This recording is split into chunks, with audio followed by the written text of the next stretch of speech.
Welcome students, आप सभी का आपकी अपनी केमिस्ट्री क्लास द केमिस्ट्री शिक्षा में एक बार पुनः स्वागत करती हूँ। और आज मैं आप लोगों को सिखाने जा रही हूँ एम्पेरिकल फार्मूला और मॉड्यूलर फार्मूला हम कैसे कैलकुलेट करते हैं, उसके लिए क्या क्या स्टेप्स हैं जो हमें फॉलो अप करने चाहिए। एक बार स्टेप्स हम सीख लेंगे तो हमारे लिए बहुत ईजी हो जाएगा। एम्पेरिकल फार्मूला मतलब मूलानुपाती सूत्र और मॉलिक्यूलर फार्मूला मतलब अणु सूत्र को निकालना। तो इम्पेरिकल फार्मूला और मॉलिक्यूलर फार्मूला को निकालते समय सबसे पहले हमें इम्पेरिकल फार्मूला को निकालना पड़ता है। यदि हमने इम्पेरिकल फार्मूला निकाल लिया तो मॉलिक्यूलर फार्मूला हम इम्पेरिकल फार्मूले की सहायता से निकाल सकते हैं। डायरेक्ट मॉलिक्यूलर फार्मूला कैसे निकालना है इसका भी मैंने एक आपको वीडियो बनाया हुआ है, how to calculate direct molecular formula. लेकिन जब हम 11th में न्यूमेरिक्स करने को आते हैं तो हमें न्यूमेरिक्स में परसेंटेज ऑफ एलिमेंट्स दे दिए जाते हैं। उससे पहले हमें न्यूमेरिकल फार्मूला निकालना पड़ता है, then we calculate molecular formula. तो what are the steps which we have to follow.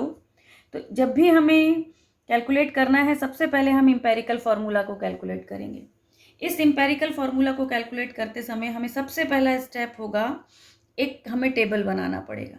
इस टेबल में टोटल नंबर ऑफ कॉलम 6 हैं। फर्स्ट कॉलम में हम वो एलिमेंट्स रखेंगे जिससे मिलकर आपका कंपाउंड बना है। मान लीजिए आपको दिया जाता है कि एक ऑर्गेनिक कंपाउंड है जो कार्बन और हाइड्रोजन से मिलकर बना है और उसमें कार्बन और हाइड्रोजन का परसेंट जो दिया गया है, मान लीजिए 20% ये और 20% ये दिया गया है और ये टोटल 40 नहीं हो रहा है, ये टोटल 40 हो रहा है, 100 नहीं हो रहा है। यदि आपको जो एलिमेंट्स दिए गए हैं उनका परसेंटेज 100 ना हो रहा हो तो जितना परसेंट आपको दिया गया है उसे आप टोटल करेंगे और 100 में से घटाएंगे। ऑक्सीजन दिया गया हो या ना दिया गया हो, शेष परसेंट ऑक्सीजन का मानेंगे। जो आपका रिमेनिंग परसेंट, जैसे 20 जोड़ा तो 40 हुआ, तो 60% मतलब इसमें ऑक्सीजन है, चाहे हमारे क्वेश्चन में वो हमें दिया गया हो या ना दिया गया हो। लेकिन यदि हमारे न्यूमेरिक में हमें जो एलिमेंट्स दिए गए हैं उनका टोटल 100% हो रहा है तो हमें फिर कुछ करने की आवश्यकता नहीं है। जो एलिमेंट्स दिए गए हैं उसको लेकर हम कर लेते हैं। तो ये बात विशेष ध्यान रखनी है कि जैसे ही आप अपना न्यूमेरिक पढ़ते हैं आप पहले ये देखिए कि आपका जो एलिमेंट्स आपको दिए गए हैं उन एलिमेंट्स के परसेंट का टोटल 100 हो रहा है या नहीं। यदि टोटल 100 हो रहा है तो ठीक है, नहीं हो रहा है और उसमें ऑक्सीजन आपको नहीं दिया गया है तो आप 100 में से उसको माइनस कीजिए और तीसरा चौथा जो भी एलिमेंट है वो ऑक्सीजन मान लीजिए। क्लियर है? तो पहली बात ये आपको ध्यान रखनी है। अब हम अपने टेबल में देखिए उनको लिखना शुरू करेंगे। जो जो एलिमेंट्स आपको दिए गए हैं सबसे पहले आप उन एलिमेंट्स का सिंबल लिखेंगे। परसेंटेज जितना क्वेश्चन में दिया गया है वो परसेंट लिखेंगे। मैंने बताया यदि ऑक्सीजन नहीं है और टोटल 100 नहीं है तो 100 में से माइनस करके ऑक्सीजन लिखेंगे।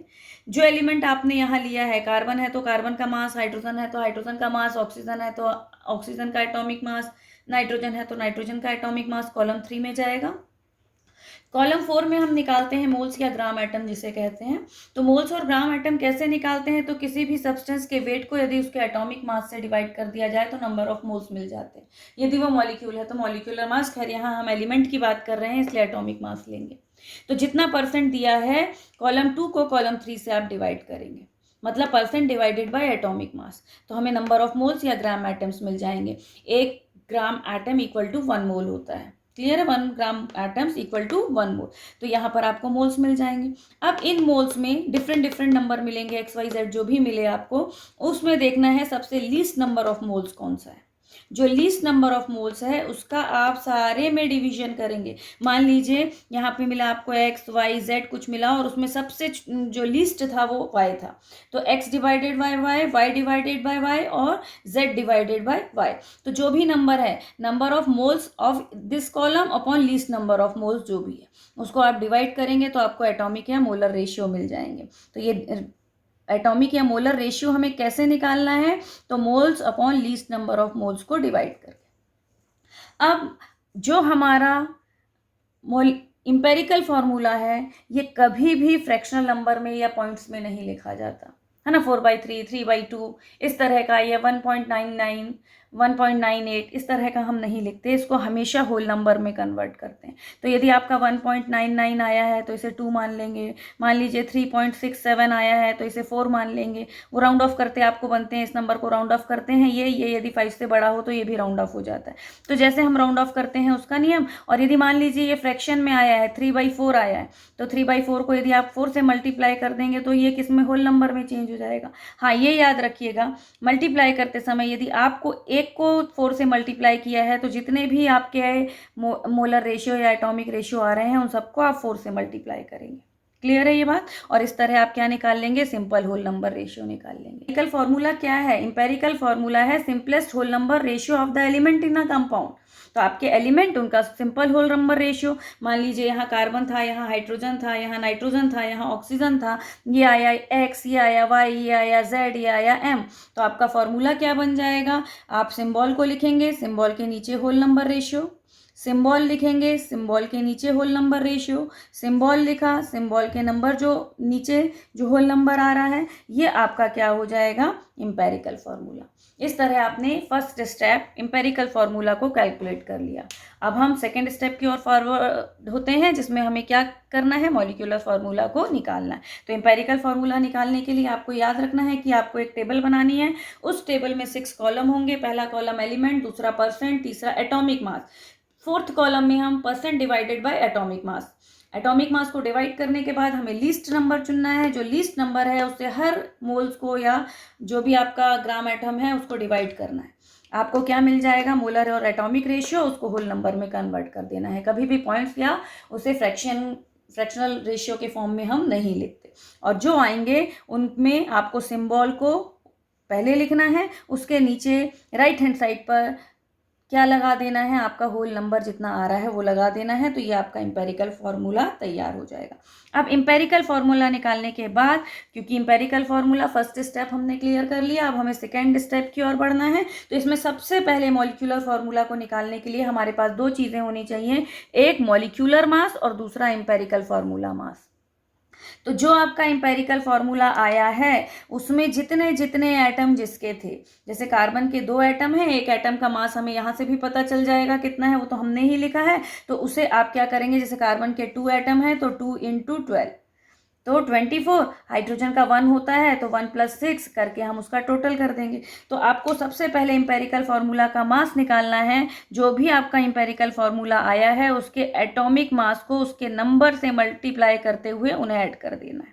क्लियर है, ऐड करेंगे तो आपको एम्पिरिकल फार्मूला का मास मिल जाएगा। इस तरह आप किसको निकालेंगे, सेकेंड स्टेप में एम्पिरिकल फार्मूला का मास निकालेंगे। तो जितने आपके जो आपका एटम है उसका मास इनटू दिस नंबर, जो एटम है उसका mass into this number, atomic mass, और उनको ऐड करके आप क्या निकाल देंगे, एम्पिरिकल मास। एम्पिरिकल मास निकालने के बाद हमें मॉलिक्यूलर मास चाहिए।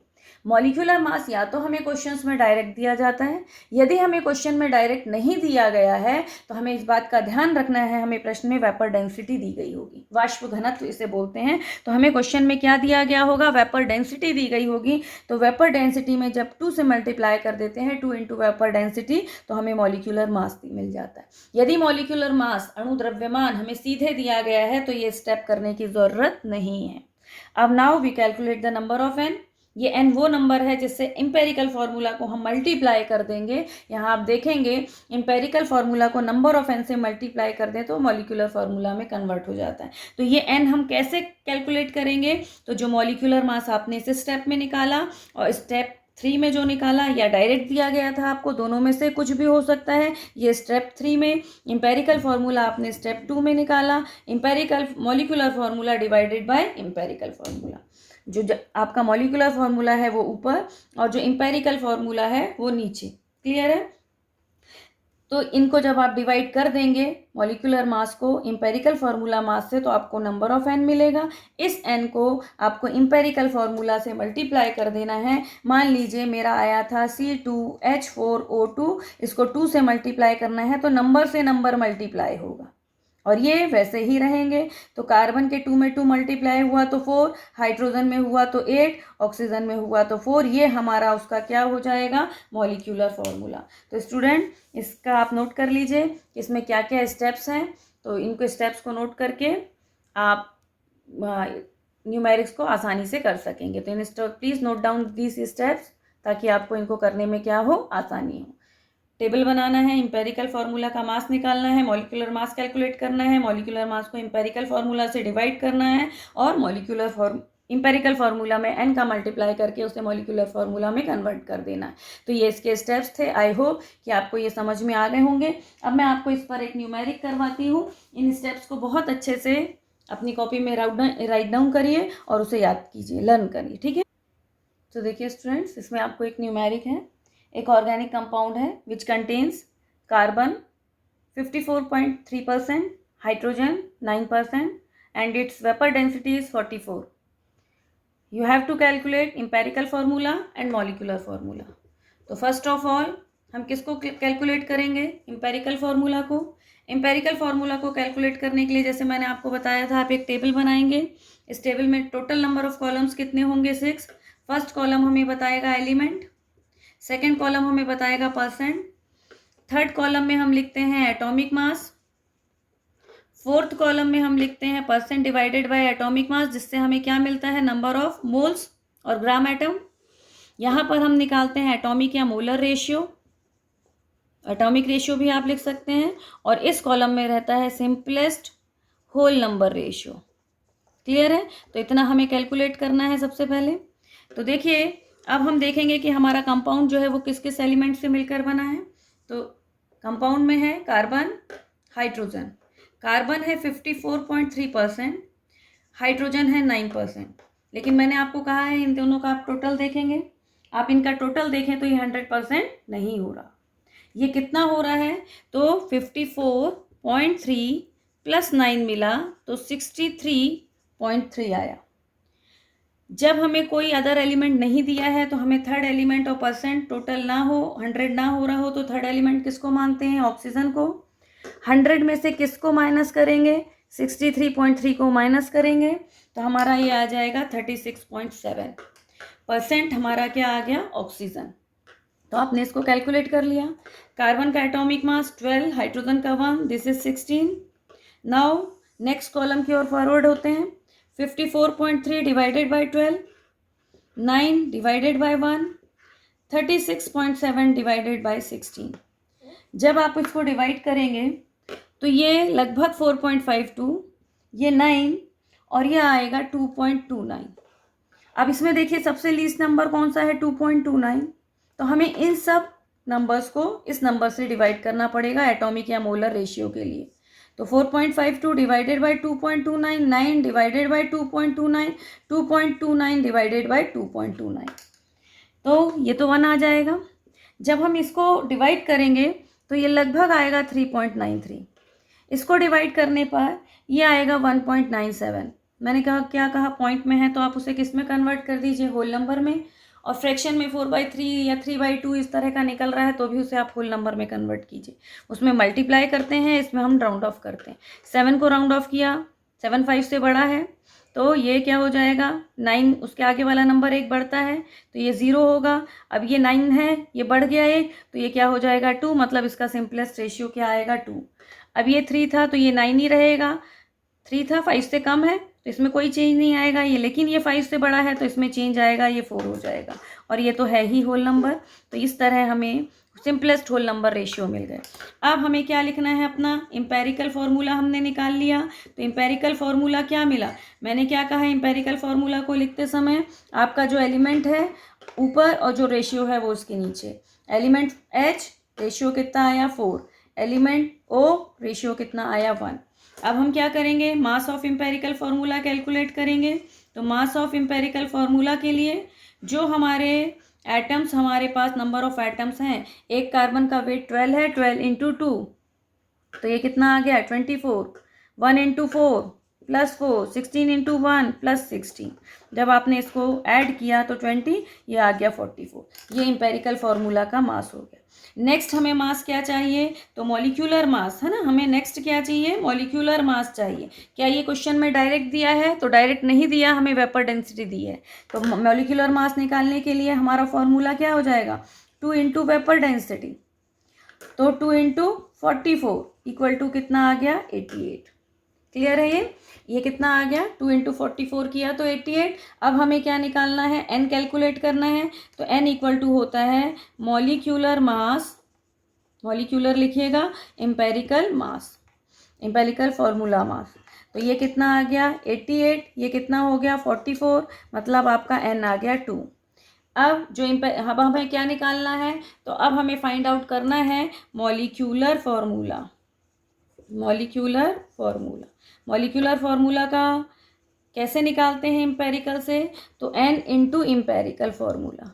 n कितना आया आपका, n की वैल्यू आई है आपकी 2 और एम्पेरिकल फार्मूला है आपका C2H4O1।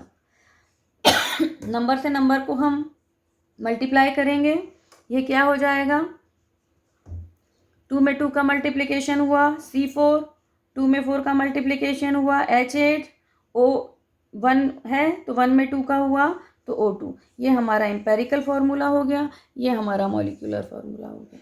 आई होप कि ये आपको अब बहुत बेहतर से समझ में आ गया होगा। तो learn step carefully and do the practice for the same.